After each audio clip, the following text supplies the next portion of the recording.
From a despised cockroach of the sea to a luxury icon gracing Michelin tables, lobster has undergone one of the strangest transformations in food history. Today, nearly 300,000 tons are harvested worldwide each year, fueling a seafood trade worth over $5 billion. Welcome to AgriWorks USA, where we uncover the hidden stories behind the world's most extraordinary foods. In this episode, we'll journey into the cold Atlantic waters off Maine and Canada, where generations of fishermen haul traps through raging seas. We'll see how strict regulations protect the species and how every lobster is carefully sorted, banded, and kept alive in icy tanks. Then we'll step inside modern processing plants where high-pressure systems, rapid freezing, and meticulous hands transform these crustaceans into premium exports bound for fine dining restaurants around the globe. Don't forget to like, subscribe, and ring the bell so you never miss an incredible farm-to-table story from AgriWorks USA.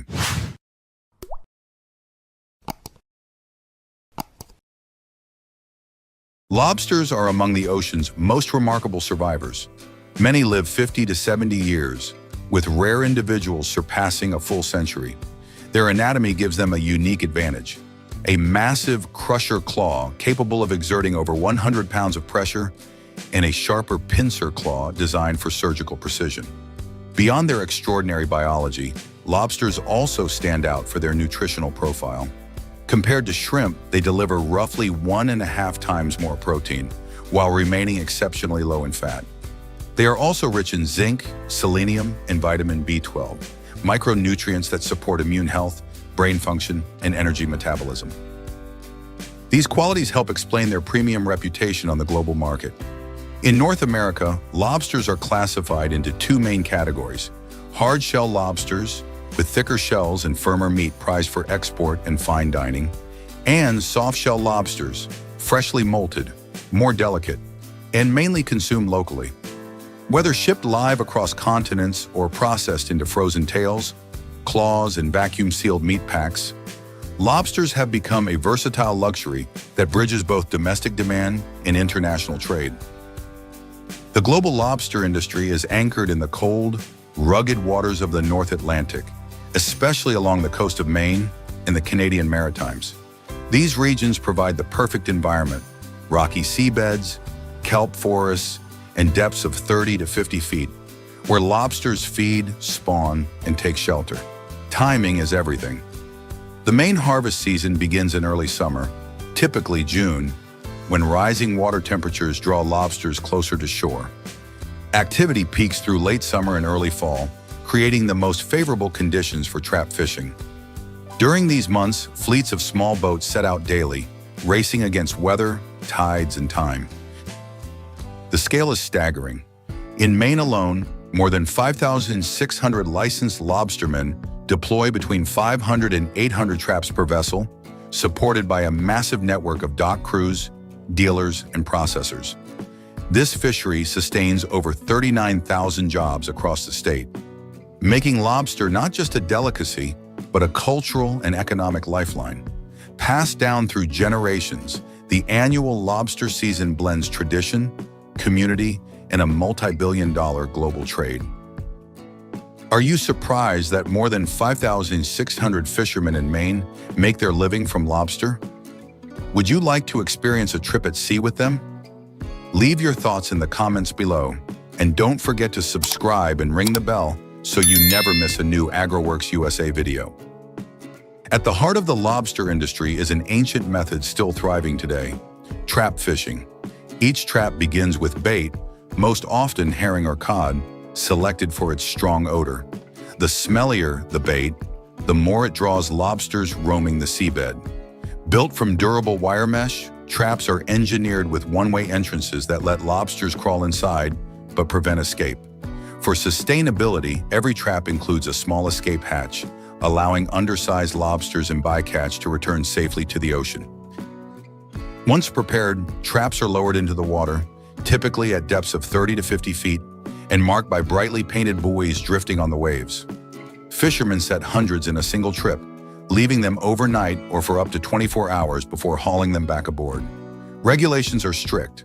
Only lobsters measuring 3.25 to 5 inches across the carapace and not carrying eggs may be kept. All others, too small, oversized, or egg-bearing females, must be released immediately. This blend of tradition, regulation, and respect ensures the lobster fishery remains sustainable for generations to come. While traps dominate the lobster industry, a smaller group of fishermen pursue a more daring approach, diving directly into the sea. This method is common in shallow waters, rocky reefs, and coral crevices where traps are less effective. Equipped with wetsuits, oxygen tanks, and flashlights, divers descend into narrow spaces to spot lobsters hiding among rocks. The clear advantage lies in selectivity. Only mature, healthy lobsters are taken, reducing the capture of undersized individuals or egg-bearing females. This makes diving one of the most sustainable, low-impact methods of harvest. Yet the risks are significant. Divers contend with powerful currents, jagged rocks, and the ever-present danger of being pinched by the lobster's crushing claws. The physical demands are intense, requiring strength, stamina, and precise underwater skills. Because of its difficulty, diving is practiced at a much smaller scale, often by highly skilled specialists. The lobsters collected this way are typically destined for fine dining restaurants and command premium prices, not just for their quality, but for the human effort required to bring them from the ocean floor to the table. Do you think diving makes lobster harvesting feel more exclusive? In your opinion, does this job demand more physical strength or precise skill? Share your thoughts in the comments. I'd love to hear from you. Once a lobster trap is lifted on deck, the race against time begins. The first task is to band the powerful claws with rubber strips, preventing injury to both fishermen and other lobsters. This simple step preserves quality and ensures the catch arrives at market intact. Next, the lobsters are placed into onboard holding tanks filled with clean seawater. These tanks are fitted with aeration systems that mimic natural conditions and keep oxygen levels high. Temperature is carefully maintained between 2 and 4 degrees, cold enough to slow metabolism and reduce activity, but not so cold as to shock or kill.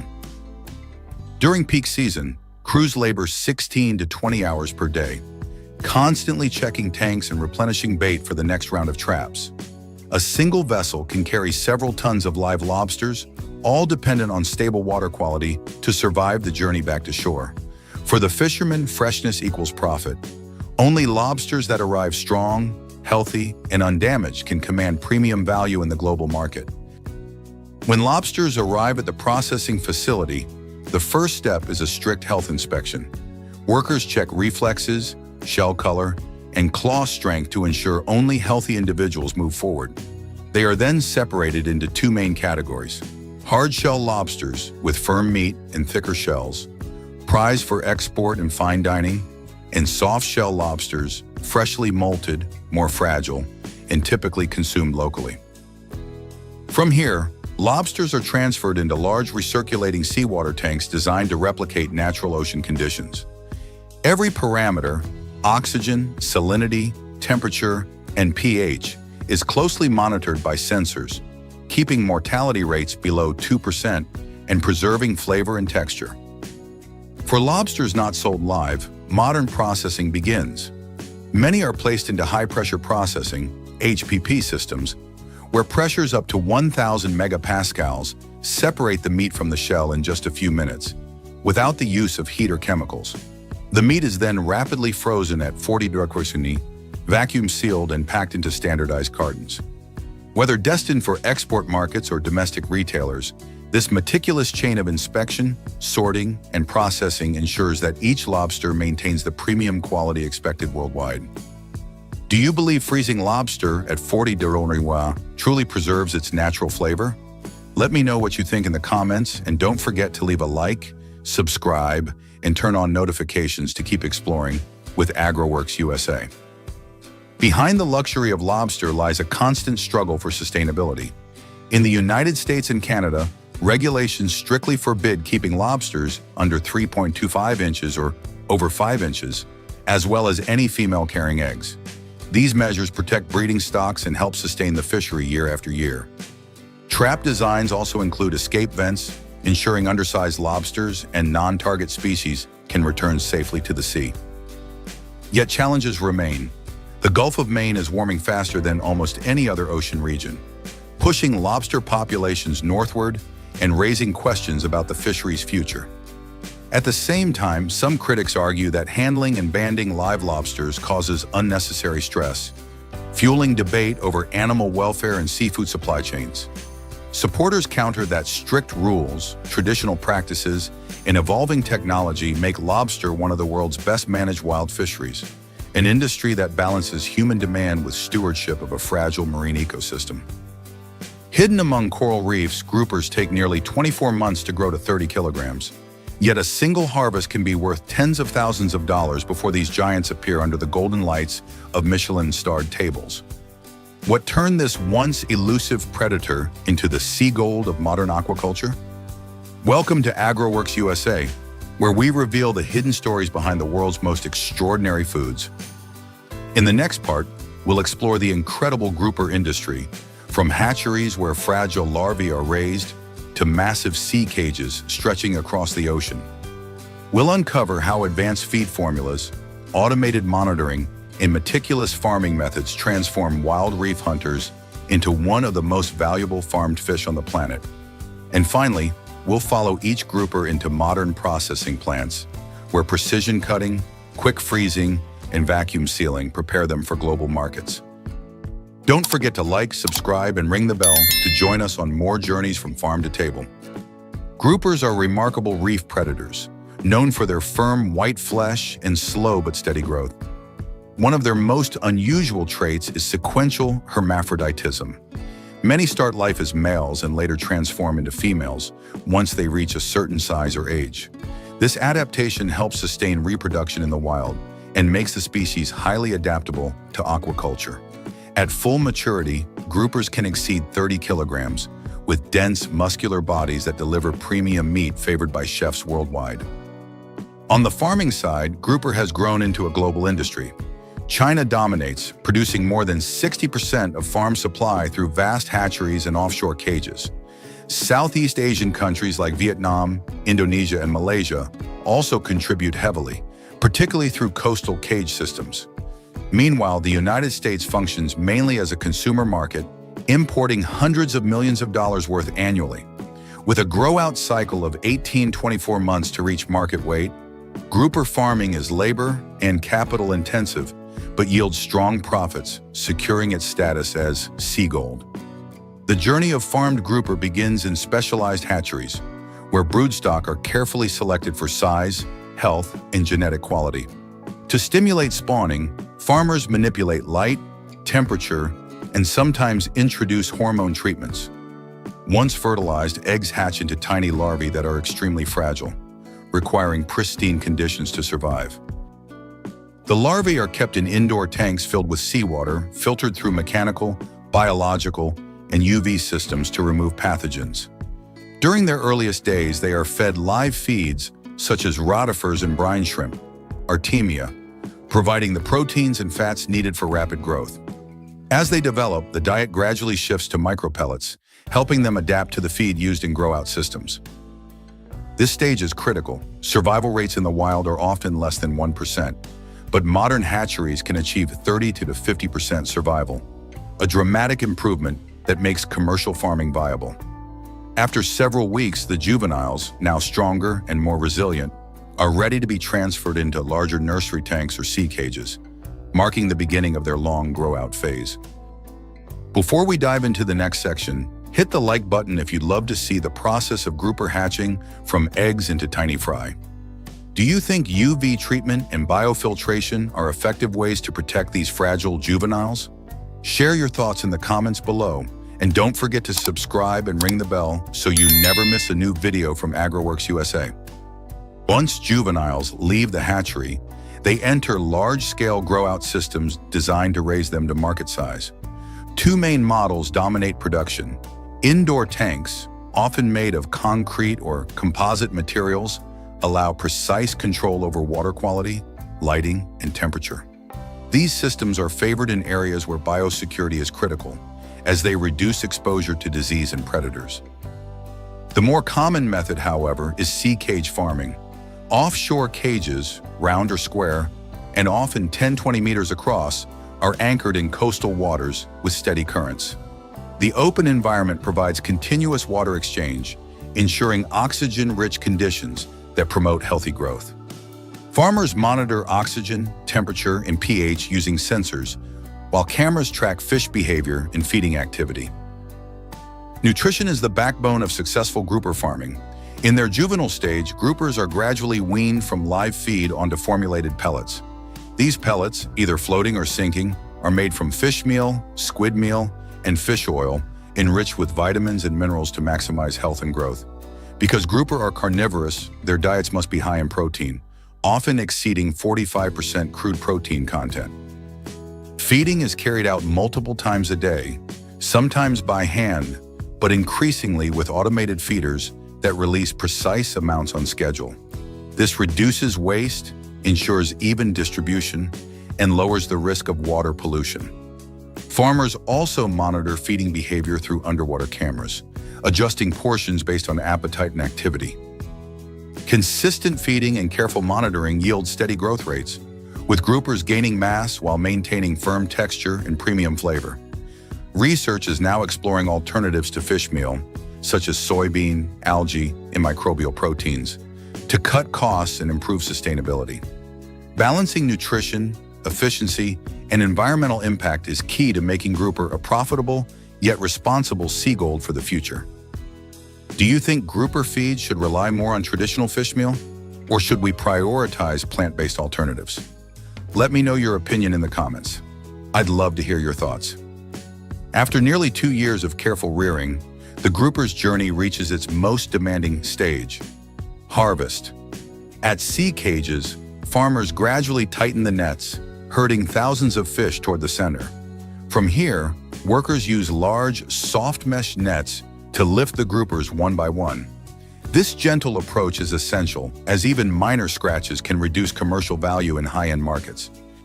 Harvested fish, often weighing 20-30 kilograms, are immediately placed into tanks filled with oxygen-rich seawater. This step reduces stress and preserves the firmness of the flesh. On board, crews continuously monitor water temperature and salinity, ensuring conditions remain stable throughout the journey back to shore. The economic stakes are immense. A single harvest event, representing more than 2 years of labor and investment, can be worth tens of thousands of dollars. Every movement, tightening nets, handling fish, checking tanks, must be performed with precision.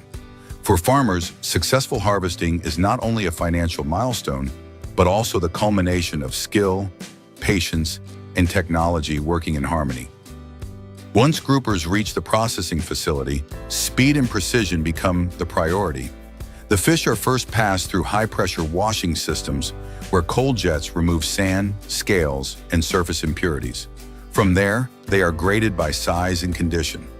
The largest specimens, often 30 to 50 kilograms, are reserved for premium customers and require skilled butchers to fillet by hand, ensuring each cut is clean and uniform. Commercial-sized groupers are moved along automated lines. Here, workers perform the initial gutting before machines handle filleting, skinning, and portioning. Every fillet is then inspected under strong lights, with technicians using steel tweezers to remove even the smallest bones, since a single missed bone could cause rejection in strict export markets like Japan or the EU. To lock in quality, fillets are rapidly frozen using IQF, individual quick freezing technology, and then glazed with a thin layer of ice to prevent freezer burn. Finally, each package is vacuum sealed, labeled with QR traceability codes, and boxed for distribution to restaurants and supermarkets worldwide. Are you surprised that every single grouper fillet is inspected under strong lights and deboned one by one? Share your reaction in the comments, and don't forget to leave a like, subscribe, and turn on notifications to keep exploring with AgroWorks USA on our next journeys. Beyond its commercial appeal, grouper is also valued for its impressive nutrition. Its flesh is firm, white, and delicately flavored, with a protein content exceeding 20% while remaining low in fat. Compared to tuna, grouper provides nearly double the omega-3 fatty acids, yet carries only a fraction of the mercury found in larger pelagic species. These qualities make it both a luxury ingredient and a healthy option for consumers. On the market side, grouper has become one of the most profitable aquaculture products. China dominates demand, consuming over 60% of global supply, where live groupers are a staple of banquet dining and luxury restaurants. The United States and Europe focus on premium fillets, importing hundreds of millions of dollars worth each year. Prices are high. Grouper often sells for 2 to 3 times the value of common whitefish, reflecting both quality and scarcity.